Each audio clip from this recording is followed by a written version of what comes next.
तो आज के क्लास में हम लोग देखने जा रहे हैं कि कैसे हम लोग एक ग्रिड व्यू के अंदर में ड्रॉप डाउन यूज़ करेंगे एंड ग्रिड व्यू को ड्रॉप डाउन को ग्रिड व्यू के साथ कैसे बाइंड करेंगे।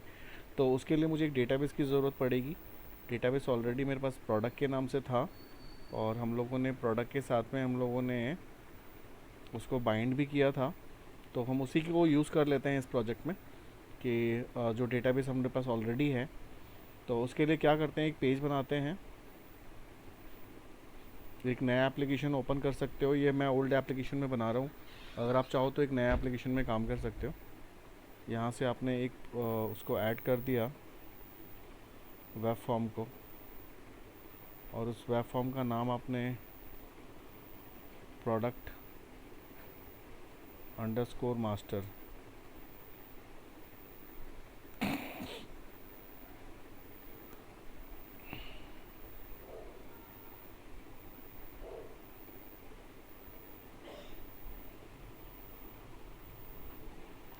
इस फॉर्म को थोड़ा डिज़ाइन करते हैं। यहाँ पे एक टेबल ले लेते हैं, 2 रोज़ 2 कॉलम्स, ठीक है। इस टेबल को हम लोगों ने रीसाइज़ किया, इसको हम लोगों ने सेंटर में किया। यहाँ पे हम लेते हैं सेलेक्ट कैटेगरी,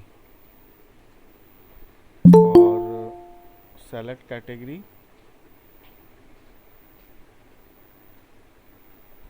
और यहाँ पे हम लोग ड्रॉप डाउन के अंदर में ना कैटेगरी को सेलेक्ट करेंगे। तो यहाँ पे हम ड्रॉप डाउन ले लेते हैं।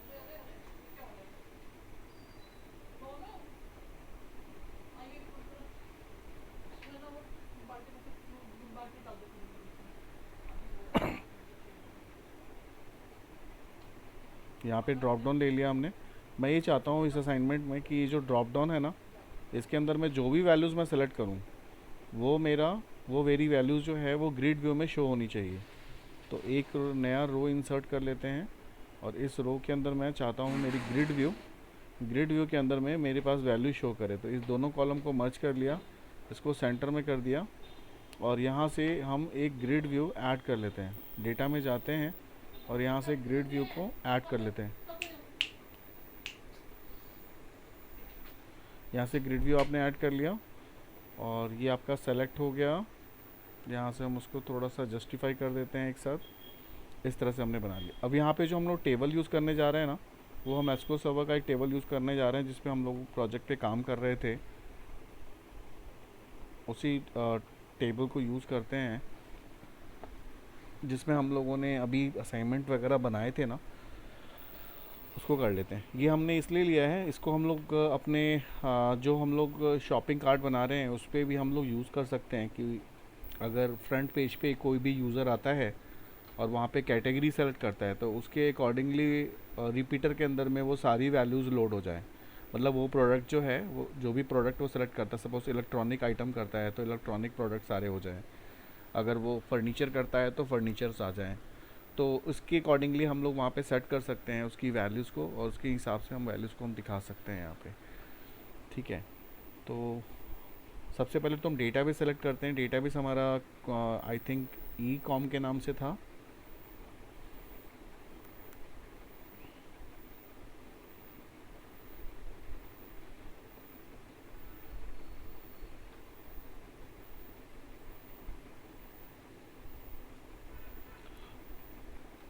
प्रोजेक्ट वाला जो डेटाबेस था हमारा वो किस नाम से था?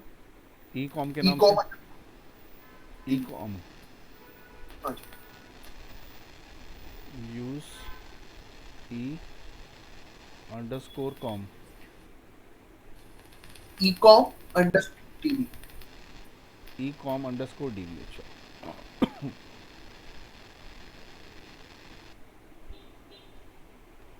इसके अंदर में हमारे पास जो टेबल्स हैं वो सिलेक्ट कर लेता हूँ। Select star from product master,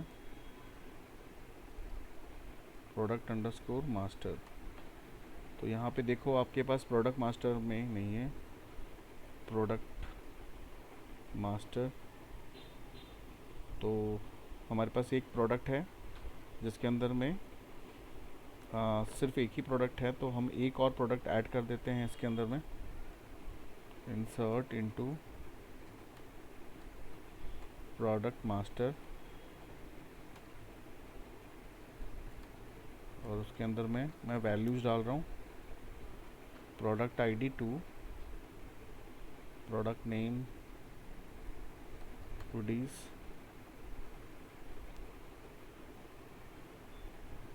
category है उसका क्लोथ,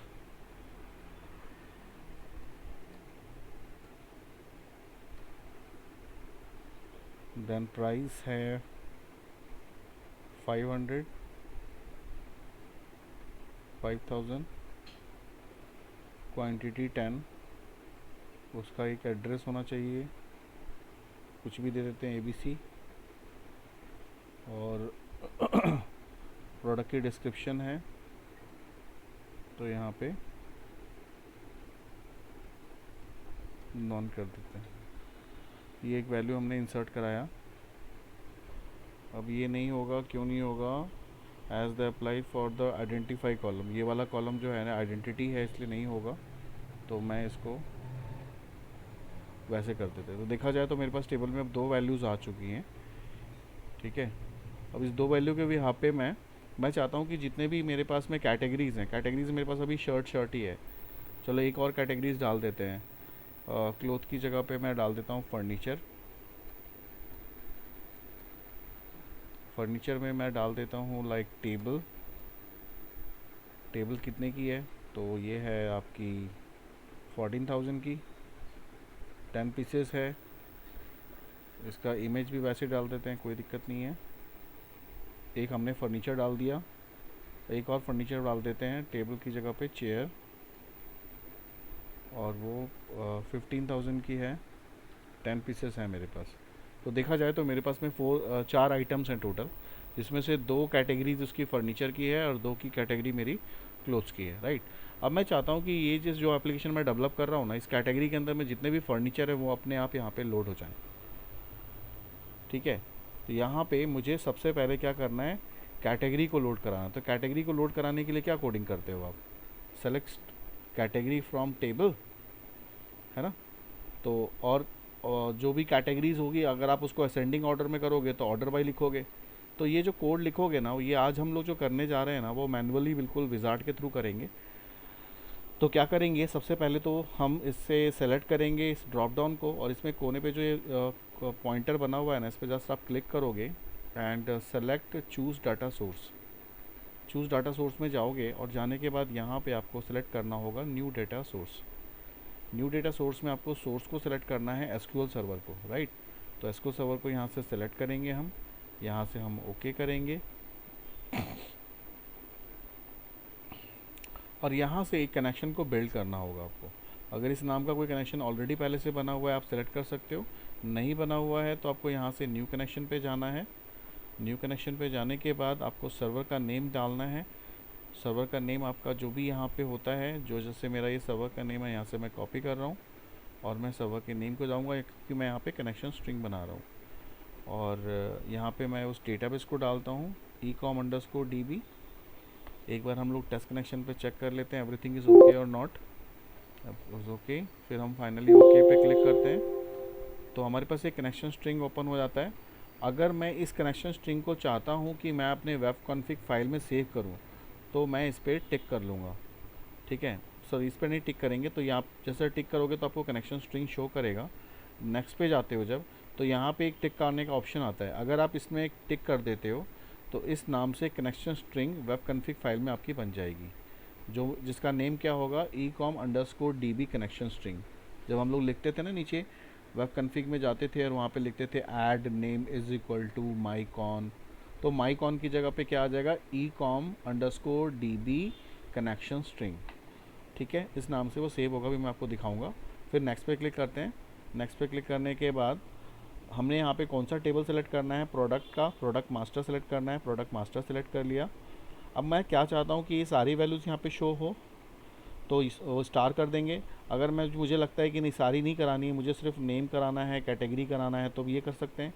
लेकिन मुझे किस में शो कराना है, मुझे कराना है ड्रॉप डाउन लिस्ट के अंदर में, ड्रॉप डाउन में। तो ड्रॉप डाउन में मुझे क्या सेलेक्ट करना है, सिर्फ और सिर्फ कैटेगरी। तो यहाँ पे हम क्या करेंगे, कैटेगरी को सिर्फ सेलेक्ट करेंगे, दिस ठीक है, कैटेगरी को आप सिलेक्ट करोगे और कैटेगरी को आपको क्या करना है, यूनिक रिटर्न करना है, यानी कि जितने भी कैटेगरीज हैं वो ना यूनिक वैल्यूज़ हैं, तो रिटर्न ओनली यूनिक रोज कर लोगे आप।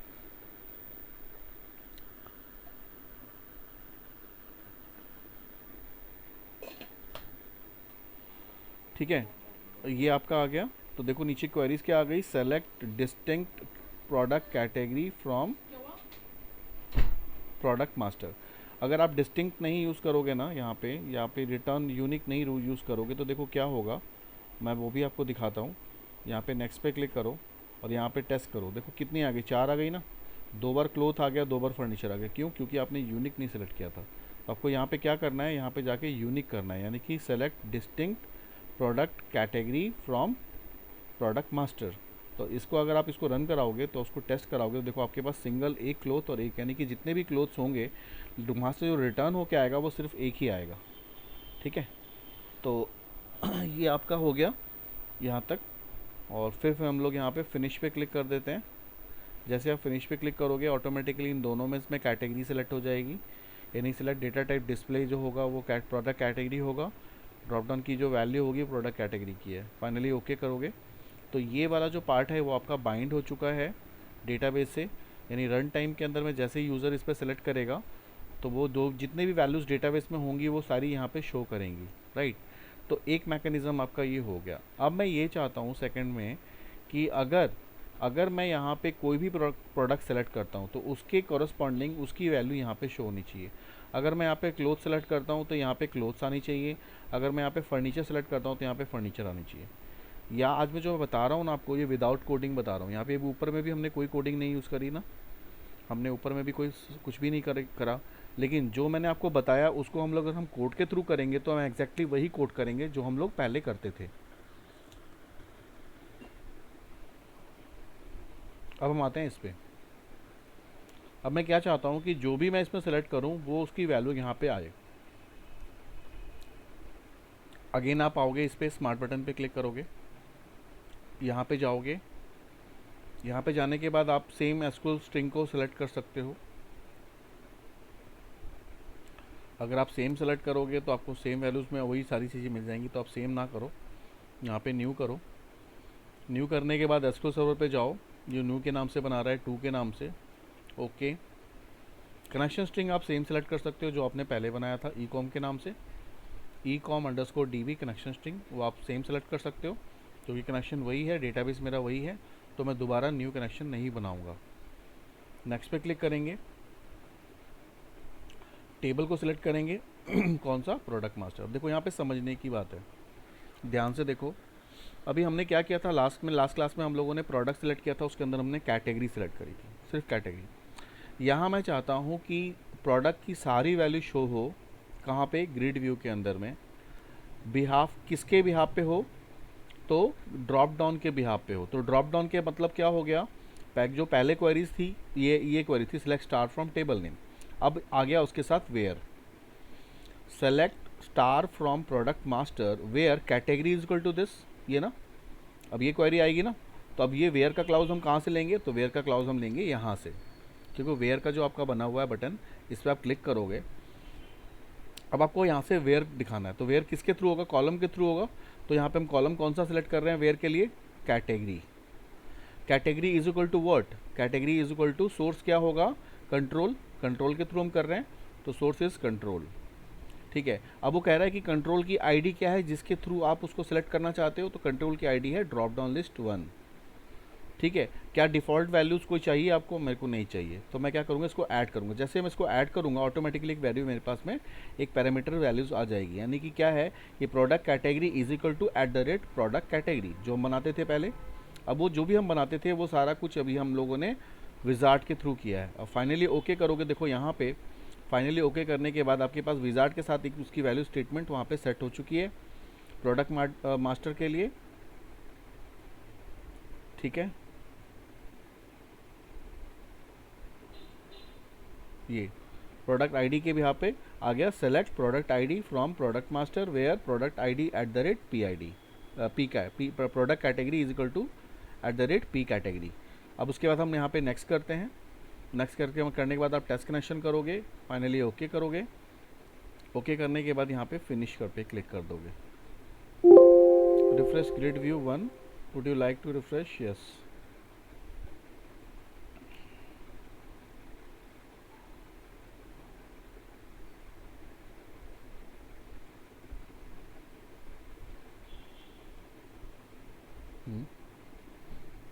हम लोगों ने पहले जो सेलेक्ट कर लिया था उसकी भी यहाँ पे उसने वैल्यू उठा ली क्या?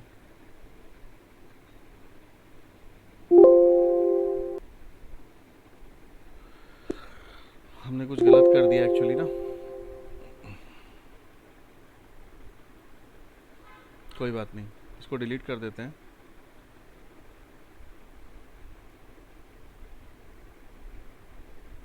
न्यू पे जाते हैं, सेम वैसे ही लेते हैं। कनेक्शन स्ट्रिंग ऑलरेडी बना हुआ है मेरा। नेक्स्ट पे जाते हैं, प्रोडक्ट मास्टर, कैटेगरी सेलेक्ट करना है आपको, वेयर के साथ में जाना है। कॉलम का नेम हो गया P category is equal to source में कंट्रोल, कंट्रोल की आईडी है ड्रॉप डाउन लिस्ट 1, ऐड कर दिया। Okay, finally next, test query and finish. लेकिन यहाँ पे भी मेरे पास अभी भी एक ही कॉलम आ रहा है। आई थिंक इसकी वैल्यू जो है ना, उसको जो हम लोगों ने सर डिफाइन किया था। सर हम दोनों जगह पी कैटेगरी सिलेक्ट कर रहे हैं। हम ये कॉलम कहाँ सिलेक्ट कर रहे हैं नहीं कि नहीं, हम जहाँ लोग हाँ ये हाँ आपको शो करना है? हाँ, हम लोग ने वहाँ पे स्टार करना था। पी नेम और पी इमेज वगैरह वो सारी हमें सिलेक्ट करना पड़ेगा ना हाँ नेक्स्ट हाँ, फर्स्ट वाले पे। हम लोग वहाँ पे स्टार करना था। स्टार हम नहीं कर रहे हैं। ये सर। हम लोग को ना स्टार करना है वहाँ पे। यहाँ पे कनेक्शन स्ट्रिंग आ गया, इसीलिए वहाँ पे एक ही वैल्यू दिखा रहा था। यहाँ पे हमें को स्टार करना है और यहाँ से यहाँ पे जाके वेयर करना है। ठीक है, यहाँ इसको ये हटा दो, यहाँ से वेयर जाएंगे और फिर हम वापस category is equal to control और यहाँ पे drop down list add. Okay, अब वो क्या करेगा, select star from product master where product ID product category is equal to category, test connection. Okay, ठीक है। अगर हम चाहते हैं कि इसके साथ में बटन्स भी हमारे पास आ जाएं, डिलीट के और अपडेट के, तो हम यहाँ पे क्लिक कर देंगे जनरेट, इंसर्ट, अब डिलीट और अपडेट। इसको आपको सेलेक्ट करना होगा। अब इसमें से आपको सब लगता है कि आपको प्रोडक्ट आईडी नहीं चाहिए तो आप प्रोडक्ट आईडी हटा सकते हो। पर्टिकुलर आप वैल्यू चाहते हो तो पर्टिकुलर वैल्यूज़ भी आप सेलेक्ट कर सकते हो स्टार की जगह पे। ठीक है, नेक्स्ट पे करोगे, टेस्ट क्वेरी करोगे, ओके करोगे और फिर उसके बाद आप फिनिश कर दोगे। तो फिनिश करने के बाद इस तरह से आपके पास वैल्यूज़ आ जाएगी। अब यहाँ पे आपको क्या चाहिए, डिलीट का बटन भी चाहिए और एडिट का भी बटन चाहिए। आपने दोनों ले लिया, ठीक है। और अब क्या करेंगे, अगर मैं इसको रन कराऊंगा अभी, इसका नाम है प्रोडक्ट मास्टर। इस प्रोडक्ट मास्टर को अगर मैं अभी एग्जीक्यूट कराता हूँ तो इसमें आपको एक काम और करना होगा। आप चाहते हो कि जो भी यहाँ पे कॉल करे ना उसके अकॉर्डिंगली ये चेंज हो, तो यहाँ पे ऑटो पोस्ट बैक जो है ना एनेबल करना होगा आपको। एनेबल ऑटो पोस्ट बैक, इस पर टिक कर दोगे और इसको उसके बाद इसको एग्जीक्यूट कराओ। तो आप देखोगे कि जो भी हम वैल्यूज़ ऊपर सेलेक्ट करेंगे ना, ऑटो पोस्ट बैक ट्रू आप का जो मतलब कोडिंग होता है करवाते हैं जो हम लोग लिखते थे ना, जो ये page post back equal to हाँ, ट्रू, तो पेज उसी पोस्ट बैक तरह का, तो हाँ, तो ये उसी वही का वही है वही नहीं है, ये कंट्रोल पोस्ट बैक है, कंट्रोल का है ये। वो पेज का था, ये कंट्रोल का आपकी है। वॉइस में डिस्टरबेंस आ रही है अभी। थोड़ी कट रही है सर। हाँ, आप लोग म्यूट कर लो अपनी साइड से।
तो जो भी हम लोगों ने ये काम किया है ना इसको अगर हम कोडिंग के थ्रू मैं आपको बोलूँ करने के लिए तो आप कर लोगे? नॉर्मली जैसे हम आपने लोग करवाया है सर? हम्म, आपने करवाया है ये एडिट डिलीट ग्रिड व्यू का पूरा करवाया है, वो तो आता है। हम्म, इसको जो मैंने अभी कराया ना इसको कोड के थ्रू करके दिखाना मुझे। सर एक चीज बस मुझे समझ नहीं आई, वो जो आपने ये वाला जो कैटेगरी ये वाला लिया है ना, डाटा माउंट है, वहां पर क्या कोड करेंगे, बस वो नहीं समझ आया। कैटेगरी को यहाँ पर मतलब कि डिस्प्ले कैसे कराएंगे, बस वो नहीं आया। बाकी तो ग्रिड व्यू का तो पूरा प्रोग्राम आता है। हाँ मैं भेजता हूँ तुम्हें। क्या कह रहे थे तुम? सिर्फ कैटेगरी कैसे वहां पर डिस्प्ले कराए, वो भी वो ड्रॉप डाउन लिस्ट के थ्रू, वो थोड़ा सा समझ नहीं आया सर। मतलब उसका कोडिंग कैसे करेंगे थोड़ा समझ नहीं आया। बस कोडिंग करने के लिए आपको कैटेगरी को सिलेक्ट करनी है तो आप क्या लिखोगे यहाँ पे? सेलेक्ट पी कैट, है ना? और पी कैट के जो वो पहले सर उसमें लिखा हुआ था, star from P product master from P select, cat, वो वाला जो हाँ वही, तो वही कोड यहाँ पर मतलब कि उससे ही हम कोडिंग करेंगे उस पे एएसपी पे। हाँ select distinct P cat from product master, just ये लिखेंगे तो क्या आएगा? ये डिस्टिंक्ट रिटर्न करेगा ना आपको। Invalid object name P cat, P cat के नाम से नहीं था, किस नाम से था वो? पी अंडरस्कोर कैट था क्या? ये सर पी अंडरस्कोर आएगा। अब देखो यहाँ पे क्या रिटर्न कर रहा है, एक ही आ रहा है ना, ये है। अगर मैं यस यहाँ सर। पे डिस्टिंक्ट नहीं लेता हूँ तो क्या आएगा? सो एसटीआर स्ट्रिंग एसटीआर लेकर ये लिख के, और उसके बाद हमने ऐड हाँ विद वैल्यू हाँ, वो सारा कर दिया, कनेक्शन बिल्कुल एस्टेब्लिश कर बिल्कुल, लिया हाँ एज इट इज़ जो करते थे बस। वही करोगे। अब देखो यहाँ पे क्या आएगा, 4 टाइम्स रिटर्न करेगा। जैसे हम लोड लोड डेटा की कोडिंग करते थे ना पेज लोड में, हाँ तो हाँ हम लोग वहाँ हाँ। पे क्या यूज़ करते थे, वहाँ पे हम लोग लेते थे ग्रिड व्यू 1, उसकी जगह हम लेंगे ड्रॉप डाउन लिस्ट, और जो स्ट्रिंग एस टी आर के अंदर जो हम कोडिंग करते थे वहाँ पे लिखेंगे select distinct product cat from product ID. तो क्या प्रोडक्ट करेगा वो मास्टर। डिस्टिंक्ट, हाँ डिस्टिंक्ट वैल्यू को वहाँ से पिक करेगा, और डिस्टिंक्ट वैल्यू को पिक करके वो शो करेगा तुम्हारे यहाँ पे। अभी इस कोड को हम चलाएंगे तो सेम आ जाएगा आउटपुट आपके पास। वही चीज़ हमने यहाँ पे करी है। ओके सर, और कोई डिफरेंस नहीं है उसमें, राइट? नहीं, अब देखो यहाँ पे क्लोथ आ ओके गया, क्लोथ्स हैं इसमें क्योंकि क्लोथ सिलेक्टेड है। अगर मैं यहाँ पे क्लोथ की जगह पे फर्नीचर सेलेक्ट करूँगा तो सिर्फ ये फर्नीचर ही दिखाएगा। अगर मुझे फर्नीचर की किसी वैल्यू को एडिट करनी है तो मैं यहाँ पे एडिट पे क्लिक करूँगा, और एडिट करके हम यहाँ पे कुछ भी लिख सकते हैं, कोई भी वैल्यूज़ में हम चेंजेस कर सकते हैं। जैसे कि इमेजेस हो गया, तो यहाँ पे हमने कुछ भी ले दिया नाइस, जैसे a.jpg इमेज का नाम, और इसको मैं अपडेट पे क्लिक कर देता हूँ तो ये पूरा कॉलम मेरा अपडेट हो गया। ठीक है, ये फर्नीचर दिख रहा है आपको, ये क्लोथ दिख रहा है आपको। सर, आपने जो ग्रिड व्यू पे ये एडिट और डिलीट तो ऑटोमेटिकली उससे लिया था जो कि आपके प्रोग्राम से था, ठीक है, आपने उसके लिए कोई कोड नहीं करा था। तो मैं अगर ये पूरा ग्रिड व्यू सिर्फ वो उससे मतलब कि प्रोग्राम से उससे कर लूं और उसमें कोई भी कोड ना करूं और सेलेक्ट कैटेगरी पे सिर्फ कोड करूं, तो वो आउटपुट आएगा? हाँ हो जाएगा। Okay okay sir.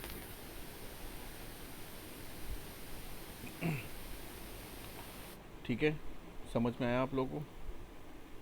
तो हमारे पास कितने ही ये भी अगर हम पैनल में एडमिन को दे देते हैं तो एडमिन के लिए बहुत इजी रहेगा। यानी कि नीचे हम लोग ग्रिड व्यू लगा दें और साथ में ऐड का बटन भी कर दें, और साथ में हम लोग फ़िल्टर कर दें, इस तरह से कैटेगरी वाइज फ़िल्टर कर दें, और रेट वाइज अगर फ़िल्टर करना है तो रेट वाइज भी फ़िल्टर कर सकते हैं।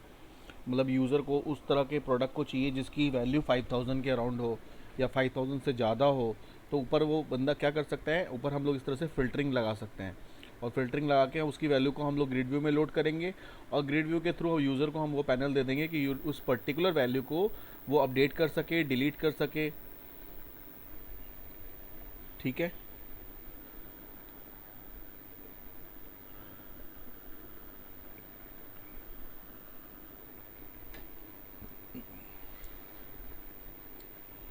तो इसमें आप लोग इस तरह से ग्रिड व्यू को यूज़ कर सकते हो।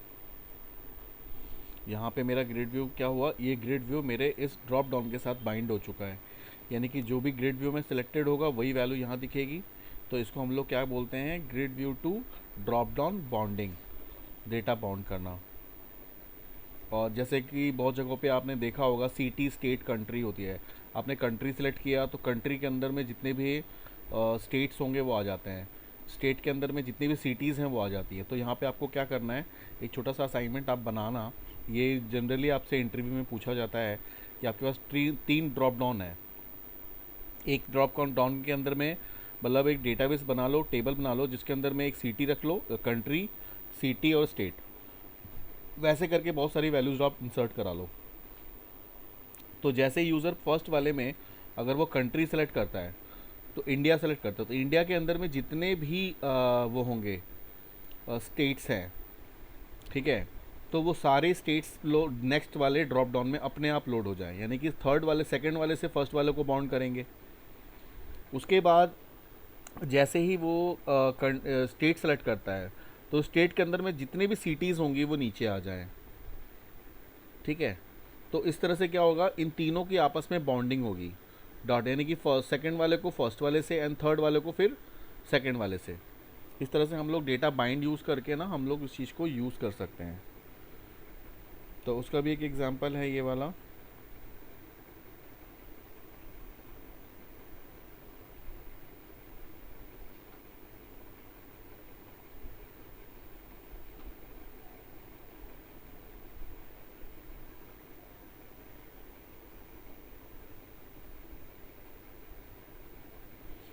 ठीक है, इसमें और कोई प्रॉब्लम है किसी को, कुछ पूछना है? अभी तो नहीं सर। कल वाला असाइनमेंट भी करना और साथ में ये वाला जो असाइनमेंट दिया है ना, जो मैंने आपको सिटी स्टेट कंट्री, उस पर भी थोड़ा सा ध्यान देना, क्योंकि ये प्रैक्टिकली जो वाइवा वगैरह इंटरव्यूज़ वगैरह होते हैं तो ये जो पूछ लेते हैं कि मैक्सिमम फॉर्म पे ना ये इस तरह के होते हैं ना सिटी स्टेट कंट्री। तो ये भी करके देखना आप लोग दो, वरुण आप भी देखना, और क्या नाम है, आशिक आप भी देखना। Yes sir. आप लोग को एक चीज़ दिखाता हूँ, आज मेरे यहाँ से एक 12वीं क्लास की बच्ची का सिलेक्शन हुआ।